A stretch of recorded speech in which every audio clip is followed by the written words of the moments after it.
Have you ever really stopped to think about what's going on inside your refrigerator?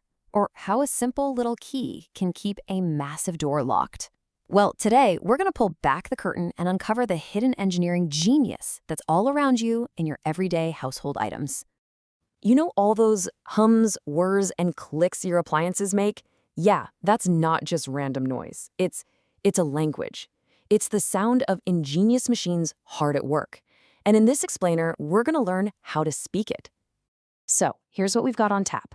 We're going to start with how your home keeps things cool. Then we'll look at the power of punks. We'll shine a spotlight on the unsung hero of your house, the electric motor. And we'll wrap up with some surprisingly clever mechanical tricks. Let's get into it. All right, let's dive right in with one of the biggest marvels we totally take for granted every single day, the incredible ability to make things cold. Now, here's the first kind of mind-blowing concept. Refrigeration is not about creating cold. It's all about moving heat.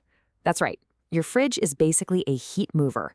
It grabs warmth from inside and just dumps it out into your kitchen. So, this loop you see here? This is the heart of the whole operation. This four-part cycle is what makes your fridge, your AC, and even your water cooler work. You've got this special fluid, a refrigerant, that's just constantly circulating through these parts. And the whole show gets started with the compressor. You can think of the compressor as the muscle of the system. You know that humming sound that your fridge makes every now and then? Yep, that's this guy kicking into gear. Its one and only job is to squeeze that refrigerant gas and put it under a ton of pressure. And if we were to peek inside, well, it looks a lot like a tiny engine, doesn't it? You've got a piston moving up and down inside a cylinder. It's basically working just like a bicycle pump, sucking gas in on one stroke and forcing it out on the next. Now watch this thing in action. See that? As the piston moves down, that suction valve opens and pulls in the low-pressure gas. Then, as it moves back up, the discharge valve opens and forces that gas out at a really high pressure. It's this simple, repetitive motion that drives the entire amazing cooling cycle. And this is a perfect example of how that exact same tech keeps your whole room cool. With a split AC unit, all the noisy hot parts, the compressor and the condenser, they live outside your house. Inside, all you have is the part that gets cold, the evaporator. A fan just blows air over it and bam, cool room. Seeing science, just on a bigger scale. Okay, so we've figured out how to move heat. What about moving, well, water? Let's talk pumps.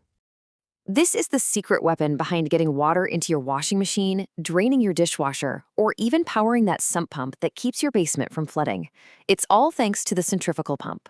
The absolute star of the show here is this part called the impeller. It's basically a spinning wheel with blades. It sucks water right into its center, they call that the eye, and then it just flings it outwards with tremendous force. It's the exact same principle as when you swing a bucket of water over your head and the water stays inside. That's centrifugal force at work. Check it out in motion. The water gets drawn into the middle and then whoosh, it's thrown to the outside. That spinning action creates a constant flow. You get low pressure in the center, sucking water in, and high pressure at the edge, pushing it out. It's so simple, but man, is it effective. And here's where things get really, really clever. In your washing machine, a single motor is doing double duty. It powers the pump to move water in and out, and it uses this system of belts and pulleys to spin the agitator and actually get your clothes clean. I mean, how efficient is that? It's just beautiful engineering. Okay, so we've mentioned the word motor a few times now, right? It drives the compressor, it drives the pump. Well, let's give it the spotlight it deserves, because this little device is the true unsung hero of your entire house. I'm not kidding. The electric motor is the powerhouse behind almost everything. Its job sounds simple. Take electricity from the wall and turn it into physical motion. But that one amazing trick is what powers nearly everything that spins, whirs, or works in your home. I mean, just look at this list. It's kind of staggering. Your fan, your washing machine, your vacuum, your AC, they all depend on electric motors. This single invention is quietly working all around you all the time. It's the real ghost in the machine. But it's not all about high-tech electricity. Some of the most clever, most reliable engineering in your house is actually, well, it's much simpler. It's purely mechanical, just using basic physics to do incredible things. Let's take a regular old door lock. Its entire security system comes down to this really elegant combination of pins and springs. You see? The springs are always pushing these sets of pins down, and that's what physically blocks the cylinder from turning.